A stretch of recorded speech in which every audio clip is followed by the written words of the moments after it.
Our scripture today is Isaiah 10, 1 through 4a.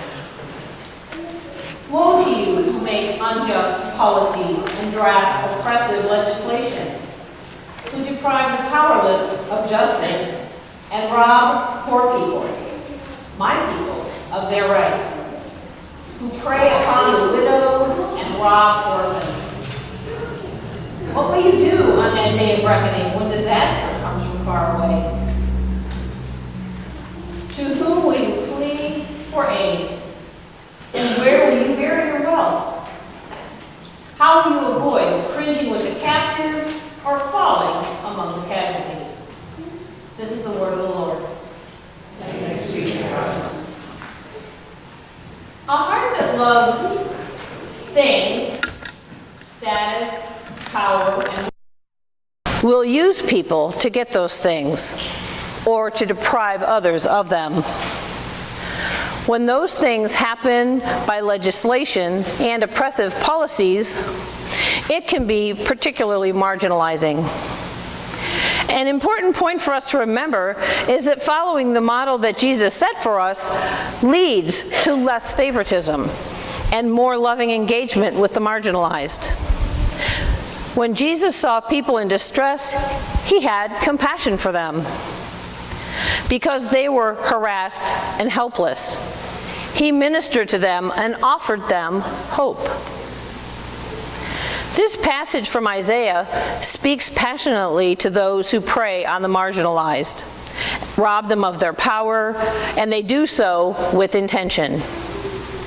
In the end, there will be nowhere for such people to hide their true nature or the things that they have done. I believe this is important to remember, but not as a rationale to opt out of helping in the here and now.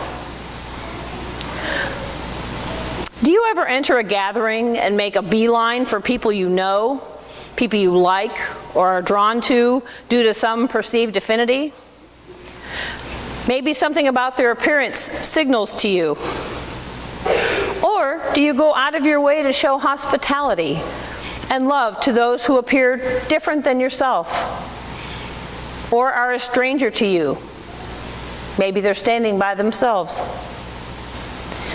Have you ever caught yourself in the act of sizing people up and making distinctions? It's a very human thing to do, and I'm sure I have done it. The person who makes distinctions or divided judgments accepts some while rejecting others. This kind of sorting sets up a "you're worth my time and energy" and "you are not" sort of filter in our minds. The same way that unjust policies and discriminatory practices force people into and keep them in the margins. Regardless of how the folks in power may act, we are to be abundantly kind and generous anyway. Categorizing people and treating them differently based on some aspect of their identity is petty and unloving. After all, church is not about gathering up with your best friends around you. That's nice if that happens. But it's about a diverse community gathering around Christ. So what is marginalization and how does it work? Marginalization can be described as a complex process that relegates specific groups of folks to the lower or outer edge of society. Sometimes this is due to policies or legislation that has been put in place, as mentioned in Isaiah 10. Marginalization effectively pushes groups of people to the margins economically, politically, culturally, and socially, following a policy of exclusion. There are fewer resources of all kinds in the margins. Marginalization denies a section of society equal access to resources, equal access to avenues for the realization of their human potential, as well as limits opportunities to fully engage in society as active participants. This pushes marginalized communities to poverty, misery, low wages, and discrimination, as well as livelihood insecurity. Their upward social mobility is limited. Politically, this process of relegation denies people equal access to the established power structure and participation in the decision-making process of their society. This, in turn, leads them to their subordination and to be dependent economically and politically to the dominant groups. Within and beyond the church walls, there are those who feel they are not fully welcomed into full fellowship or acceptance because they're vulnerable in many ways. This might be because of their family history, because they are disabled, because of their sexuality, because they are divorced, have been imprisoned, have had issues with substance abuse, are HIV/AIDS affected, are poor or unemployed, or marginalized for a variety of other things like gender, race, or ethnicity. While marginalization is a dynamic that is ongoing and has been for a very long time, perhaps it pays more attention to who marginalizes whom than what we do about it. Looking marginalization straight in the eye begins with awareness that as human persons, we need to reestablish the God-given connections to one another. These connections, these covenants, these relationships will not only help us understand our relationship to God, but will also help us recognize and affirm one another having equal status as children of God, regardless of any identity we may possess. Because humans have been created in the image of God, we should always have a craving for deep connection with God and with each other. To be in right relationship is to be at peace. Ministry with the marginalized must move from the fringes to the forefront of our ministry. Because marginalized people are vulnerable, if we truly wish to be in relationship with them, we have no choice but to become vulnerable ourselves. There is transformational power in being vulnerable by opening ourselves up.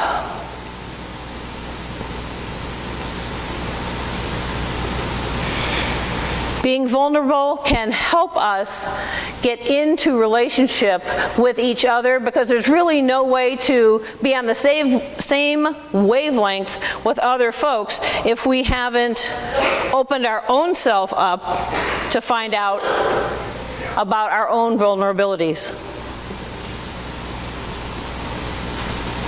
The Bible is clear, though, that we are to advocate for the poor and the marginalized of this world, caring for their needs and pursuing justice on their behalf when their voices have been silenced. We are not to neglect spiritual needs for social ones or social needs for those that are spiritual.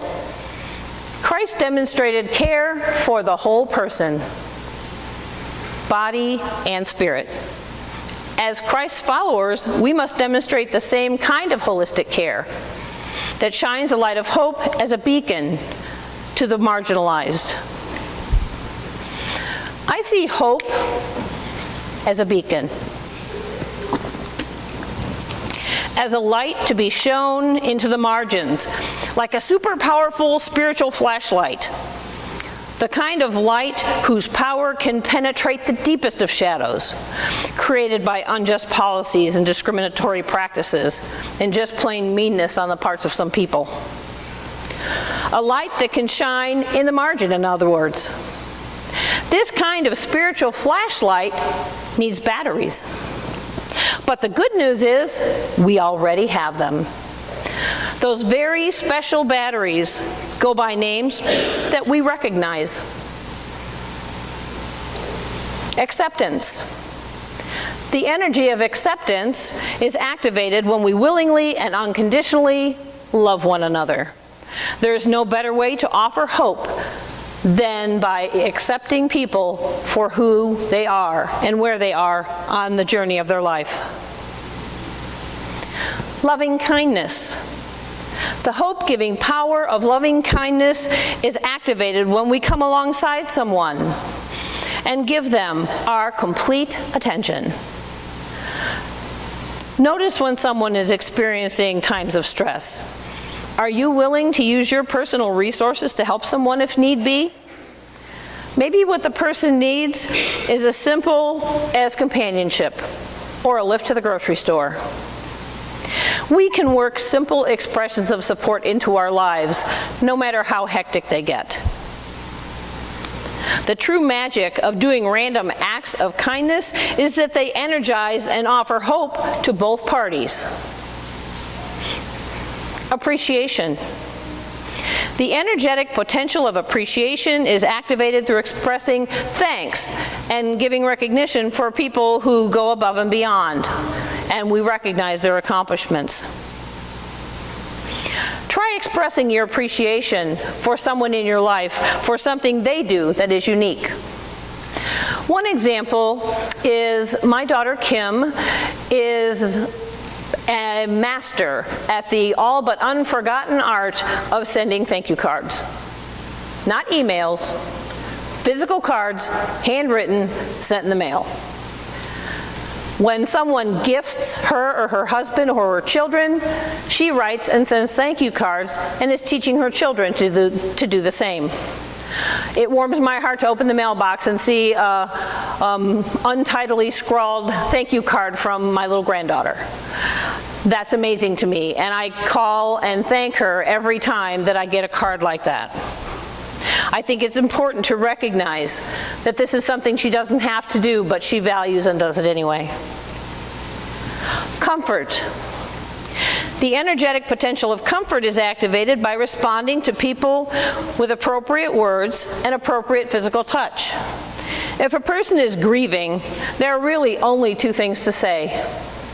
I am so sorry, and I love you. Place your hand on the shoulder of a person in pain and tell that person you are there with them. That goes a long way to break that isolation that grief can sometimes bring. Presence. The hope-giving energy of presence is activated when we enter another person's world.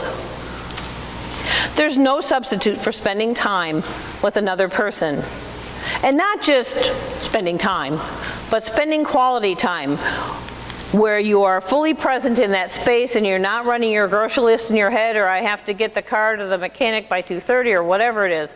Fully present with that person. You've devoted your time and you're really, really listening to what they have to say. Pastor David Augsburger speaks to this powerfully when he says, being heard is so close to being loved that for the average person, they are almost indistinguishable. Encouragement. The energetic potential of encouragement is activated when we urge another person to persist towards a goal they have identified. Sending notes, phoning or texting someone, praying with them, or taking them out for a meal provides an opportunity to say, I am so proud of what you're doing. You're making a difference in this world. You make it a better place. Love. Expressing that deep caring we have through your words and deeds activates the energy of love. Tell people that you love them. Tell your spouse, your children, your friends, people in the hospital, your church family, wherever people gather. Try calling someone this week and letting them know that you genuinely care about them and intentionally say, I love you. It might make their week. By powering our spiritual flashlights with the energy of acceptance, loving kindness, appreciation, comfort, presence, encouragement, and love, By shining hope in the margins, we also shine. Mother Teresa really seemed to get this and articulated her passion for service in her piece, "Do It Anyway." She writes, "People are often unreasonable, irrational, self-centered. Forgive them anyway. If you are kind, people may accuse you of being selfish or having ulterior motives. Be kind anyway. If you are successful, you will win some unfaithful friends and some genuine enemies. Succeed anyway. If you are honest and sincere, people may deceive you. Be honest and sincere anyway. What you spend years creating, others could destroy overnight. Create anyway. If you find serenity and happiness, some may be jealous. Be happy anyway. The good you do today will often be forgotten. Do good anyway. Give the best you have, and it will never be enough. Give your best anyway. In the final analysis, it is between you and God. It was never between you and them anyway. Something magical happens when we shine the light of hope into the margins and show the world that we believe in Jesus Christ, and it's not a superficial thing. Our belief in Jesus Christ is something that cracks us open to the deepest levels and equips us to share life-giving hope with the world, and lets the love and grace of God and the love of others into the very core of our being. I encountered this piece this week by writer and artist Brian Andreas, and it seemed like a fitting way to conclude. When you start to crack open, do not waste a moment gathering up your old self into something like you knew before. Let your new self splash like sunlight into every dark place and laugh and cry and make sounds you never made, and thank all that is holy for the gift, because you now have no choice but to let your love spill out into the world. Amen.